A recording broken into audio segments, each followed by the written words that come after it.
The yummy club. তো এখন আমি আছি এনজিপিতে।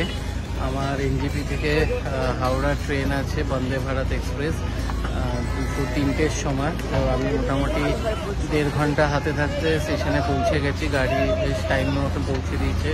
রিস্ক নিইনি, কারণ এখানে সিকিম থেকে এনজিপি আসার রাস্তার অবস্থা মোটামুটি একটু খারাপ আছে এবং প্রচুর জ্যাম হচ্ছে, তাই আগে আগে চলে এসেছি। তো সোজা চলুন, পার্কিং থেকে এখন স্টেশনের দিকে যাব, তারপর ওখানে গিয়ে কন্টিনিউ। তো এখানে দেখুন দিয়ে দিয়েছে বন্দে ভারত 1 নম্বর প্ল্যাটফর্মে 3টের সময় ছাড়বে। তো আমরা এখন এই এসকেলেটার দিয়ে উঠে যাব লাগেজ নিয়ে। চলো, আমাদের ট্রেন স্টেশনে অলরেডি দাঁড়িয়ে রয়েছে। এবার আমরা আমাদের বগির দিকে যাব। তো এটা হচ্ছে আমাদের কোচ C11। তো অলরেডি আমরা ভেতরে গিয়ে লাগেজ রেখে এসেছি। চলুন ভেতরটা গিয়ে আপনাদের দেখাবো এবং ওয়াশরুম কতটা কি ক্লিন আছে সব কিছু দেখি। তো এই হচ্ছে ওয়াশরুম। আপনারা তো জানেন এখানে সামনে একটা বড় মিরর আছে, এখানে সোপ ডিসপেন্সার, বেসিন সবকিছু আছে, কিন্তু ওয়াশরুম এখনো ক্লিন করেনি। অলরেডি ট্রেন দাঁড়িয়ে আছে অনেকক্ষণ ধরে, আমি দেখাচ্ছি না। তো এখনো অবধি ওনাদের ক্লিনিং হয়নি।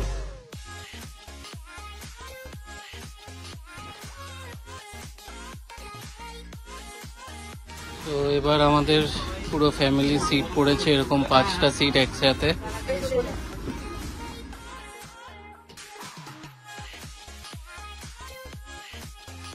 হাতে এখনো পুরো 1 ঘন্টা টাইম আছে। আমরা বসে গেছি সিটে।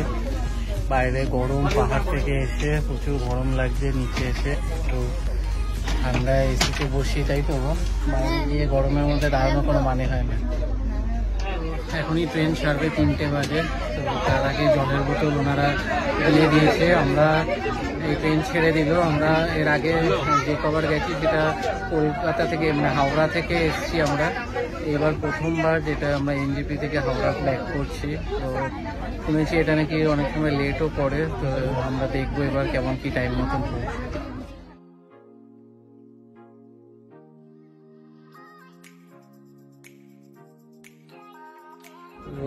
সাথে সাথে জল আর পেপারও চলে এসছে। তো এখন পেপার পরে টাইম পাস করা যাবে।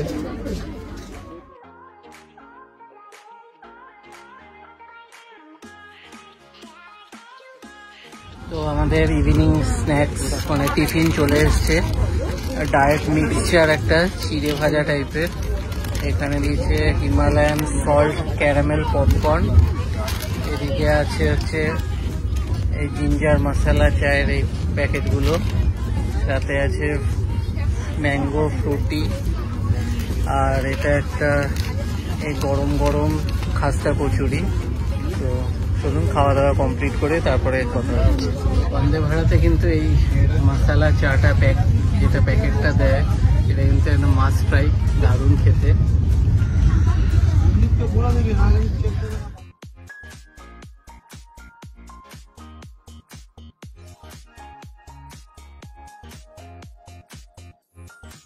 এখন বাজে 4:40। আমরা এসে পৌঁছলাম বাতকুল জংশনে। এখানে কিছুক্ষণ দাঁড়াবে ট্রেনটা।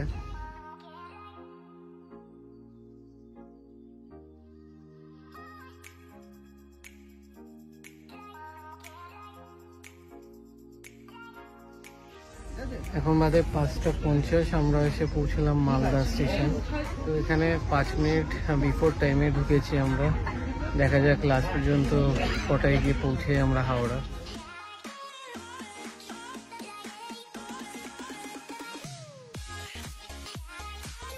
10 মিনিট মতন দাঁড়িয়ে এখন মালদা স্টেশন আমরা ছেড়ে বেরোচ্ছি। তো এর আগে যখন আমি এসেছিলাম তখন ট্রেন ছাড়তে প্রায় 1 ঘন্টা বাকি ছিল। তখন একদম ক্লিন ছিল না, বাট এখন পুরোপুরি ক্লিন। এবং এখানে সোপ ডিসপেন্সারেও নিচে হাত ধুবি পুরো একদম সাবান করছে, জলও এখন সাফিসিয়েন্ট আছে। এখানে হ্যান্ড ড্রায়ার আছে আর এদিকে টয়লেটও একদম ক্লিন ছিল। তো এখন বাজে 7:41। আমাদের ডিনার সার্ভ হয়ে গেছে।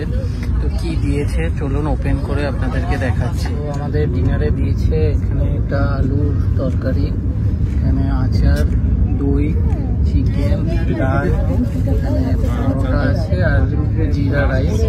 চলুন খাওয়া দাওয়া করে কেমন কি কোয়ালিটি সব কিছু আপনাদেরকে আপডেট করছি। ডিনার আমাদের কমপ্লিট, প্রত্যেকটা খাবারই বেশ ভালো ছিল, খাবারের কোয়ালিটি নিয়ে কোনো কথা হবে না। তো এখন টাইম হয়ে গেছে বোলপুর ঢোকার, দেখা যাক কতক্ষণে এবার তারপর হাওড়া পৌঁছে। তো এখন বাজে 8:16, আমরা বোলপুর স্টেশন ছাড়ছি।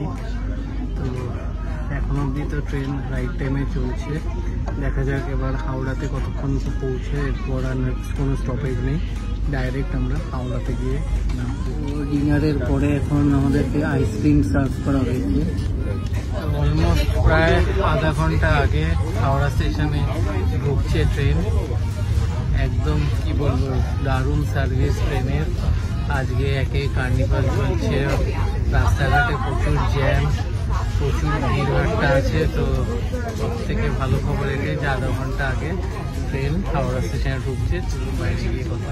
10 মিনিট হয়ে গেল হাওড়া স্টেশনের বাইরে গাড়ি দাঁড়িয়ে আছে, মানে কোনো আগে এসে কোনো লাভ কিছু হলো না, পুরো বেকার, তাই তো। অ্যাট লাস্ট 10:30তেই ঢোকাচ্ছে প্ল্যাটফর্মে। তো চলুন, গাড়ি দাঁড়িয়ে আছে, ডাইরেক্ট গাড়িতে উঠে তারপর কথা হচ্ছে। তো আমি হাওড়াতে নেমে গেছি, নেমে গাড়িতে উঠে গেছি।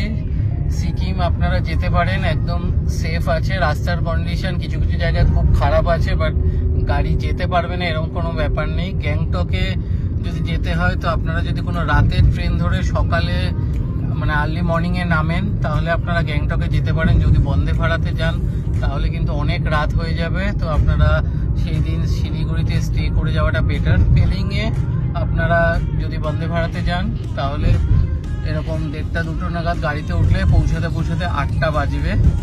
বাট আপনারা যেতে পারেন, সেফ, কোনো অসুবিধা নেই।